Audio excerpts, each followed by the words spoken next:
Hello students. आज की class में हम मॉलिक्यूलर फॉर्मूले एंड एम्पेरिकल फॉर्मूला कैलकुलेट करना सीखेंगे। सबसे फर्स्ट हम बात करते हैं कि ये होता क्या है। तो अगर हम मॉलिक्यूलर फार्मूला की बात करें, मॉलिक्यूलर फार्मूला क्या है? Chemical formula which provides information about the types of atoms and number of atoms present in that molecule. क्या मतलब है इसका? ये हमें इंफॉर्मेशन बताता है कि उस कंपाउंड के अंदर कौन कौन से different types of atom present हैं एंड कितने एटम्स प्रेजेंट हैं। फॉर एग्जांपल, अगर हम बेंजीन की बात करें तो बेंजीन का जो मॉलिक्यूलर फॉर्मूला होता है वो होता है C6H6। अब देखो, इससे हमें पता क्या पड़ा?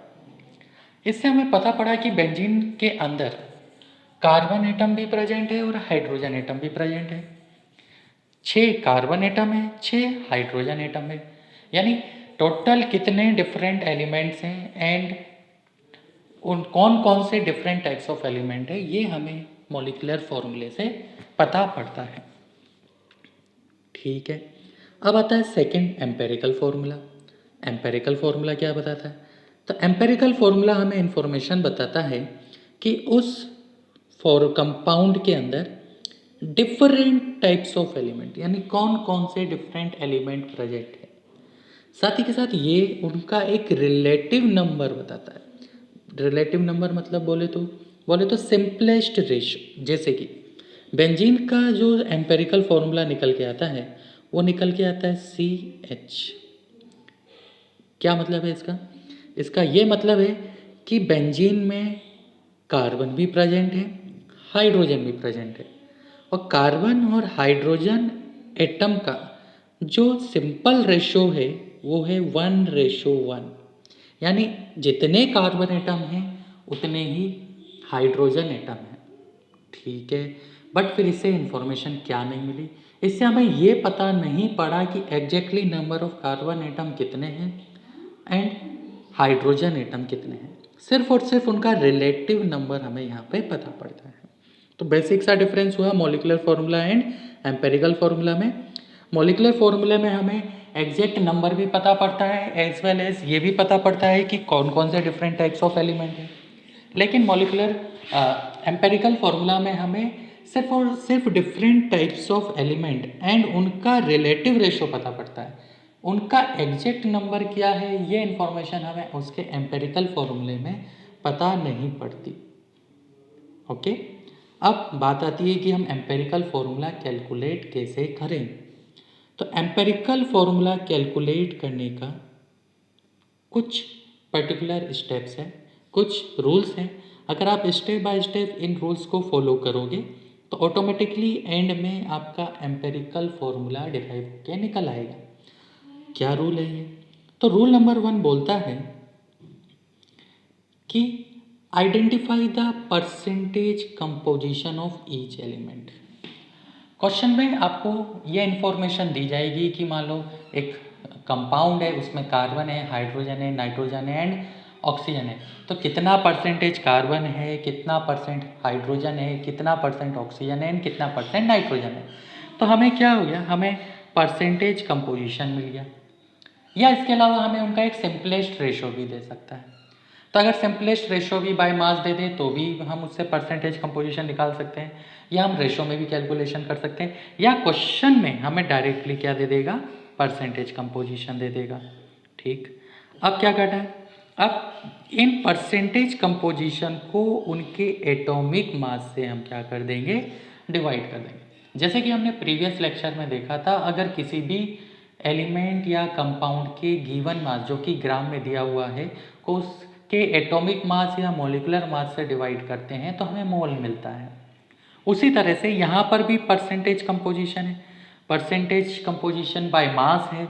तो हमें यहाँ से जब हम उसके मॉलिक्यूलर मास या उसके एटॉमिक मास से डिवाइड करेंगे तो हमें भी मोल मिलेगा। लेकिन ये जो मोल मिलेगा वो कौन सा मोल होगा? रिलेटिव नंबर ऑफ मोल्स होंगे। क्यों होंगे रिलेटिव नंबर? क्योंकि जो परसेंटेज है वो एक दूसरे के रेस्पेक्ट में है। तो इसी तरह से जो मोल भी नहीं मिलेंगे वो हमें रिलेटिव नंबर ऑफ मोल्स मिलेंगे।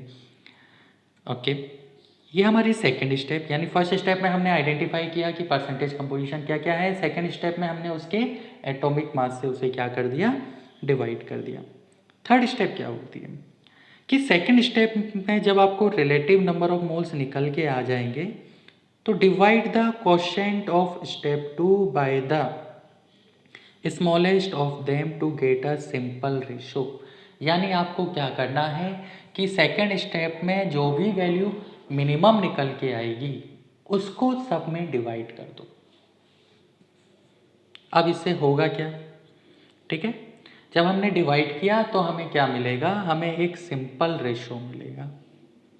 ठीक, अब हमें यह चेक करना है कि जो वैल्यू निकल के आई अगर ये वैल्यू इंटीजर नहीं है तो हम क्या करेंगे, उसे इंटीजर में कन्वर्ट करने की कोशिश करेंगे। अब आपको पता है कि मान लो जैसे 2.5 निकल गया है, हमें इंटीजर में इसको कन्वर्ट करना है, तो आप बोलोगे सर 2.5 है, इसको हम 2 से मल्टीप्लाई कर दें तो 5 आ जाएगा। तो सिंपल सा सेम लॉजिक हमें यहाँ भी अप्लाई करना है। हमें देख लेना है कि जो भी रेशो वहाँ पे निकल के आ रहा है वो इंटीजर है कि नहीं। अगर इंटीजर नहीं है तो उसे क्या करेंगे, इंटीजर में कन्वर्ट करेंगे by multiplying with suitable factor, जो कि एक नेचुरल नंबर होना चाहिए। ओके, अब हमने इंटीजर में भी ला दिया। अब क्या करना है, अब तो write down the each symbol and respective value to the right of symbol as a subscript. क्या मतलब है इसका, फॉर एग्जाम्पल हमारे पास कार्बन का जो इंटीजर वैल्यू आई लेट से वो 6 आई, हाइड्रोजन के लिए वो 12 आई और ऑक्सीजन के लिए वो अगेन 6 आई। तो हम क्या करेंगे, हम हर नंबर को उसके सिंबल के साथ एज ए सब्सक्रिप्ट यानी C6H12O6 इस तरह से करके लिखेंगे और इस तरह से हमारा जो फॉर्मूला निकल के आएगा वो क्या है, एम्पेरिकल फॉर्मूला। इस पूरी स्टेप्स को जो कि मैंने अभी आपको समझाया एक सिंपल से एग्जाम्पल से समझते हैं। एग्जाम्पल बोल रहा है कि आपके पास एक कंपाउंड है, उस कंपाउंड में 26.6% पोटेशियम है, 35.54% क्रोमियम है और जो बचा हुआ पार्ट है वो क्या है, ऑक्सीजन है। आपको इसका एम्पेरिकल फॉर्मूला डिड्यूस करना है। तो हमने क्या किया, हमने सबसे पहले पोटेशियम का कंपोजिशन देखा, क्रोमियम का कंपोजिशन देखा एंड ऑक्सीजन का कंपोजिशन देखा। और सेकेंड स्टेप में क्या था, उनके रेस्पेक्टिव एटॉमिक मास। पोटेशियम का एटॉमिक मास 35 होता है, क्रोमियम का एटॉमिक मास 52 होता है और ऑक्सीजन का एटॉमिक मास 16 होता है। ऐसे डिवाइड कर दिया। डिवाइड करने पर जो वैल्यूज आती है वो है 0.68, 0.68 एंड 2.375। भाई 26.6 अपॉन 39 जब आप करोगे तो वो ऑलमोस्ट 0.68 वैल्यू हमें देता है। सिमिलरली तो ये हमारे पास रिलेटिव नंबर ऑफ मोल्स आ गए। तो हम बेसिकली क्या करेंगे, सबसे बेस्ट है हम एक टेबल बना लें। टेबल में इधर हम लिखेंगे पोटेशियम, उसके नीचे क्रोमियम, उसके नीचे ऑक्सीजन। आप क्या करो, इनके सामने इनके परसेंटेज कंपोजिशन लिख दो, उन्हें मोल से डिवाइड करो। तो सेकंड कॉलम में हमें उनके रिलेटिव नंबर ऑफ मोल्स मिल गए। अब इनमें से हम नेक्स्ट रूल बोलता है कि ये जो रिलेटिव नंबर ऑफ मोल्स हैं इनमें जो सबसे स्मॉलेस्ट वैल्यू है उससे का सब में डिवीजन कर दो। तो अगर हम ध्यान से देखें तो सबसे स्मॉलेस्ट वैल्यू निकल के आ रही है 0.68। तो मैंने क्या किया, इन तीनों वैल्यूज़ को 0.68 से डिवाइड कर दिया। 0.68 से डिवाइड करने पर मेरे पास निकल के आता है 1, 1 एंड 3.5। ठीक है, ये भी हो गया। अब नेक्स्ट रूल बोलता है कि जो वैल्यूज़ निकल के आती हैं अगर वो इंटीजर नहीं है तो हमें उन्हें इंटीजर में कन्वर्ट करना है। अब इंटीजर में कन्वर्ट करने के लिए क्या करें, ऑब्वियस सी बात है, हम सुटेबल जो भी इंटीजर होगा उससे मल्टीप्लाई करेंगे। तो यहाँ पे 3.5 जो वैल्यू है वो इंटीजर नहीं है, इसे हमें इंटीजर में कन्वर्ट करना है। तो हमने किससे मल्टीप्लाई किया, 2 से। बट आपको एक बात ध्यान रखनी है कि अगर आप किसी एक वैल्यू को पर्टिकुलर नंबर से मल्टीप्लाई कर रहे हो तो आपको बाकी वैल्यूज़ को भी उन्हीं सेम नंबर से मल्टीप्लाई करना पड़ेगा। फॉर एग्जाम्पल मैंने 3.5 को 2 से मल्टीप्लाई किया तो ये कन्वर्ट हो गया 7 में, तो मुझे बाकी दो को भी 2 से मल्टीप्लाई करना पड़ेगा। तो इनकी वैल्यू निकल के आई 2, 2 एंड 7। ये हमारे पास परफेक्ट इंटीजर वैल्यूज़ निकल के आ गई। अब लास्ट रूल बोलता है कि हर एलिमेंट के सब्सक्रिप्ट में वो वैल्यू लिख दो। तो जब हमारे पास के है, सी आर है एंड ओ है, तो के सब्सक्रिप्ट में आया 2, सी आर के सब्सक्रिप्ट में आया 2 एंड ऑक्सीजन के सब्सक्रिप्ट में आया 7। यानी हमारा जो एम्पेरिकल फॉर्मूला निकल के आया यहाँ से वो क्या निकल के आया, K2Cr2O7। ओके, तो ये पर्टिकुलर स्टेप्स हैं जिनको अगर हम 1 बाय 1 फॉलो करेंगे तो ऑटोमेटिकली हमारा एम्पेरिकल फॉर्मूला निकल के आ जाएगा। ये तो एम्पेरिकल फॉर्मूला हुआ। अब बात आती है मॉलिक्यूलर फॉर्मूला। मॉलिक्यूलर फॉर्मूला कैसे डिराइव करें, तो उसके भी बहुत सिंपल से स्टेप्स हैं, 3 स्टेप्स हैं। Step number 1, calculate its empirical formula. यानी अभी तक जो आपने एम्पेरिकल फॉर्मूला ड्राइव करने के लिए जितनी भी स्टेप्स यूज़ की थी वो सारे स्टेप्स आपको दोबारा यूज़ करनी है और उसका एम्पेरिकल फॉर्मूला डिराइव करना। आ गया एम्पेरिकल फॉर्मूला। अब क्या, अब आपको एक वैल्यू निकालनी है मॉलिक्यूलर मास अपॉन एम्पेरिकल मास की। जनरली जो मॉलिक्यूलर मास है वो आपको क्वेश्चन में गिवन होगा। एम्पेरिकल मास आप लोग कैसे निकालोगे कि आप लोगों ने एम्पेरिकल फॉर्मूला डिराइव कर लिया और उसका मास हमें निकालना आता है, तो हमने एम्पेरिकल मास को निकाल लिया। तो मॉलिक्यूलर मास अपॉन एम्पेरिकल मास से हमें एक फैक्टर मिला x। इस x को क्या करेंगे, अब हम मल्टीप्लाई कर देंगे किसमें, जो भी हमारा एम्पेरिकल फॉर्मूला आया उससे। फॉर एग्जाम्पल जैसे कि आपको दिया हुआ है एक क्वेश्चन है कि एक कंपाउंड है जिसका मॉलिक्यूलर मास है 180 और इसका एम्पेरिकल मास, जब हमने एम्पेरिकल फॉर्मूला निकाला तो एम्पेरिकल फॉर्मूला निकल के आया हमारे पास CH2O। तो इस एम्पेरिकल फॉर्मूला से जब इसका एम्पेरिकल मास कैलकुलेट किया तो कार्बन का 12, हाइड्रोजन का 2, ऑक्सीजन का 16, सोल्व करने पर यह आता है क्या 30। तो फैक्टर की value molecular mass upon empirical मास अगर हम करेंगे तो ये वैल्यू निकल के आएगी 180 डिवाइडेड बाय 30, जो कि कितना होता है 6। तो हम इस एम्पेरिकल फॉर्मूले को क्या करेंगे 6 से मल्टीप्लाई कर देंगे, CH2O। इसको जब 6 से मल्टीप्लाई किया तो क्या निकला C6H12O6। ये जो फॉर्मूला निकल के आया ये हमारा क्या कहलाएगा, ये हमारा मॉलिक्यूलर फॉर्मूला कहलाएगा।